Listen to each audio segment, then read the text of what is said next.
नमस्कार साथियों, आज हम मैक्स वेबर की सामाजिक क्रिया सिद्धांत के बारे में जानने का प्रयास करेंगे।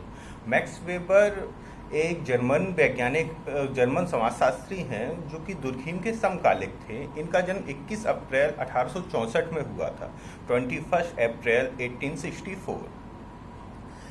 यह दुर्खीम के विपरीत समाज के विश्लेषण की इकाई व्यक्ति को मानते हैं और व्यक्ति की क्रिया को ही सामाजिक क्रिया कहते हैं तथा समाजशास्त्र को इन सामाजिक क्रियाओं का विश्लेषण करने वाला विज्ञान मानते हैं। जिस प्रकार से दुर्खीम समाज को प्रमुख मानते हैं, इसी प्रकार मैक्स वेबर उनके विपरीत व्यक्ति को महत्वपूर्ण मानते हैं और व्यक्ति जो क्रियाएं करता है उन क्रियाओं को ही वह सामाजिक क्रिया मानते हैं और इस प्रकार से इन क्रियाओं के सापेक्ष सामाजिक क्रियाओं का विश्लेषण करने वाले विज्ञान को वह समाजशास्त्र मानते हैं। मैक्स वेबर दुर्खीम के सामाजिक तथ्य के विपरीत वर्स्टहेन की अवधारणा देते हैं जिस एवं आदर्श प्रारूप की प्रमुखता स्वीकारते हैं। वर्स्टहेन एक जर्मनी शब्द है जिसका अर्थ है व्याख्यात्मक या निर्वचनात्मक बोध।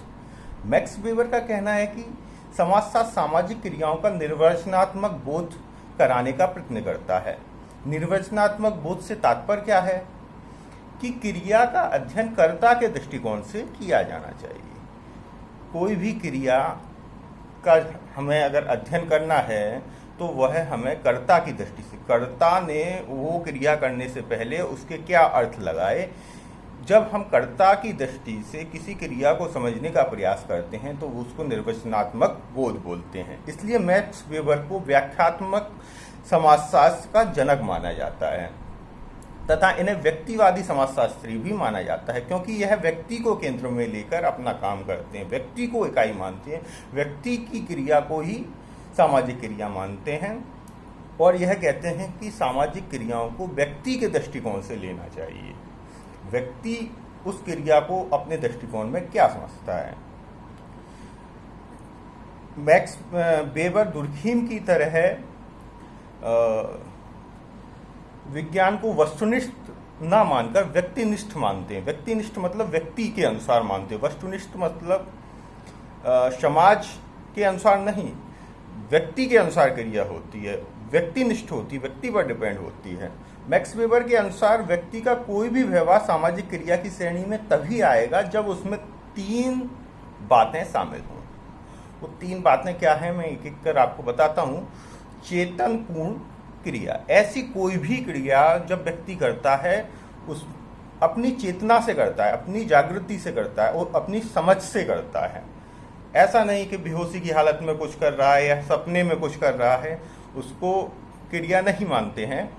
चेतनपूर्ण क्रिया होनी चाहिए। मैक्स वेबर कोई भी व्यक्ति सामाजिक क्रिया की श्रेणी में कब आएगी, किसी व्यक्ति की क्रिया सबसे पहले वह क्रिया चेतनपूर्ण होनी चाहिए, मतलब खुले दिमाग से की जाने वाली क्रिया होनी चाहिए। दूसरी, क्रिया का कर्ता के लिए कोई विशेष महत्व होना चाहिए, अर्थपूर्ण महत्व होना चाहिए।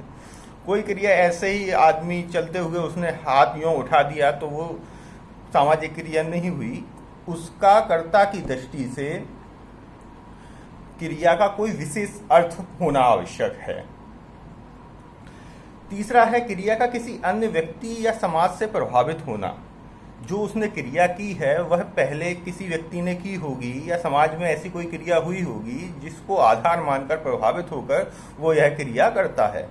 तो ये 3 आधार मैक्स वेबर ने बताए हैं। चेतनापूर्ण क्रिया, कोई भी क्रिया कॉन्शियस रूप में होनी चाहिए, ऐसा नहीं कि बेहोशी की हालत में या अज्ञानतावश कोई क्रिया कर रहे हैं। क्रिया का कर्ता के लिए महत्व होना चाहिए और क्रिया किसी अन्य व्यक्ति या समय से प्रभावित होनी चाहिए।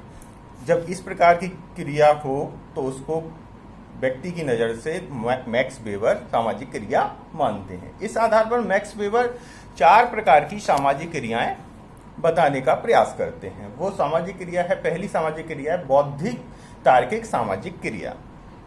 मैक्स वेबर इस क्रिया को ज्वैक रेशनल भी कहते हैं। ज्वैक रेशनल, इसको याद रख लीजिए, कंपटीशन में ये शब्द टर्म यूज होते हैं।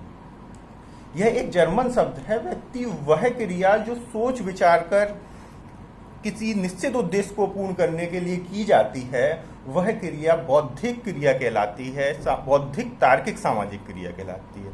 कोई भी व्यक्ति कोई क्रिया सोच समझ के करता है जैसे पीएससी की तैयारी करना या प्रवक्ता प्रोफेसर बनने के लिए तैयारी करना या नेट के एग्ज़ाम की तैयारी करना, सोच समझ के कि नेट का एग्ज़ाम क्रैक करेंगे, उसके बाद हम असिस्टेंट प्रोफेसर्स का एग्ज़ाम देंगे, इंटरव्यू देंगे, फेस करेंगे और हो सकता है हम एक दिन असिस्टेंट प्रोफेसर बन जाएं। इस तर्क के आधार पर सोच समझ के क्रिया की जाती है। यही बौद्धिक और तार्किक सामाजिक क्रिया कहलाती है मैक्स वेबर के अनुसार। दूसरा है मूल्यांकनात्मक सामाजिक क्रिया। मैक्स वेबर इसे वर्ड रेशनल कहते हैं। याद रखिए, मैक्स वेबर इसे वर्ड रेशनल कहते हैं। यह भी जर्मन शब्द है। व्यक्ति की यह क्रिया समाज के मूल्यों से प्रभावित होकर की जाती है, जैसे सती प्रथा, जौहर प्रथा, मानव वन बनना, जहाज के कैप्टन का जहाज के साथ डूब जाना इत्यादि क्रियाएं सभी मूल्यांकनात्मक सामाजिक क्रियाएं हैं। ये समाज से प्रभावित, समाज के मूल्यों से, मूल्यांकनात्मक मतलब मूल्यों से, समाज के जो मूल्य हैं। अगर किसी जहाज में कोई कमी आ जाती है तो जहाज का जो कैप्टन है वो जहाज के साथ ही डूबना पसंद करता है जब तक सारे व्यक्ति निकल नहीं जाते हैं। सती प्रथा, जौहर प्रथा, सती प्रथा, आपका पति खत्म हो गया, समाज का एक मूल्य है कि पति बिना पत्नी की कोई कीमत नहीं है, तो वो सती हो जाती है। मतलब समाज के मूल्यों के लिए जो क्रिया की जाती है वह मूल्यांकनात्मक सामाजिक क्रिया कहलाती है मैक्स वेबर के अनुसार। तीसरा प्रकार बताते हैं भावनात्मक सामाजिक क्रिया। भावनात्मक सामाजिक क्रिया से अभिप्राय है यह भावनाओं से प्रभावित होकर की जाने वाली क्रिया है। इसमें प्रेम, घृणा, क्रोध, शत्रुता आदि भावों से प्रभावित होकर यह क्रिया की जाती है। जैसे कि सामान्य सी क्रिया है कि क्रोध में आकर माँ के द्वारा अपने बच्चे को चांटा मार देना। यह क्या है? भावनात्मक क्रिया है। आपकी टीम अगर हार गई तो आपके भी आंखों में आंसू आ जाना, आपके मिलने पर आपका एकदम खुश हो जाना, ये सारी क्रियाएं भावनात्मक सामाजिक क्रिया के तहत मैक्स वेबर रखते हैं। चौथा और अंतिम प्रकार बताते हैं परंपरागत सामाजिक क्रिया, ट्रेडिशनल सोशल एक्शन।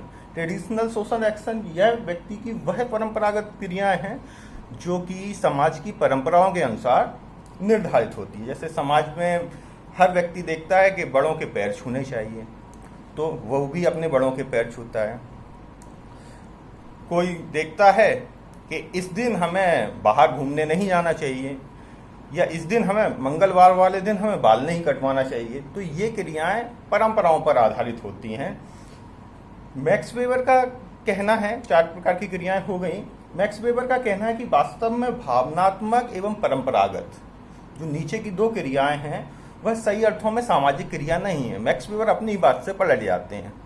भावनात्मक और परंपरागत क्रियाओं को वह वास्तविकता में सामाजिक क्रिया नहीं मानते। भावनात्मक सामाजिक क्रिया एक प्रकार से उद्देश्य विहीन है। वो कहते हैं कि ये क्रिया तो भावना के आधार पर निर्णय ले लेते हैं कि माँ को गुस्सा आया और उसने झापड़ मार दिया, आपकी टीम जीत गई तो आप उछलने लगे, आपकी टीम हार गई तो आप रोने लगे। तो ये भावनाओं के आधार पर क्रिया होती है, इसका वैज्ञानिक कोई महत्व नहीं है, इसलिए मैक्स वेबर इसको सामाजिक क्रिया नहीं मानते हैं। वहीं परंपरागत सामाजिक क्रिया को मैक्स वेबर कहते हैं ये तो प्रतिक्रियात्मक अनुकरण है। अनुकरण मतलब किसी की नकल करना। प्रतिक्रियात्मक मतलब पहले किसी ने हमने देखा कि हमारे किसी पूर्वज अपने बड़े के पैर छुए तो हम भी उनके पैर, अपने से बड़ों के पैर छूने लगे। इस प्रकार मैक्स वेबर इसको प्रतिक्रियात्मक अनुकरण मानते हैं। इस प्रकार मैक्स वेबर भावनात्मक सामाजिक क्रिया और परंपरागत सामाजिक क्रिया को सामाजिक क्रिया की श्रेणी में नहीं रखते। वह कहते हैं कि यह क्रियाएं अर्थपूर्ण उन्मुख नहीं हैं। धन्यवाद। आज का वीडियो अगर आपको अच्छा लगा हो तो इसको सब्सक्राइब करिए और बताइए अगला वीडियो कौन सा हो। धन्यवाद।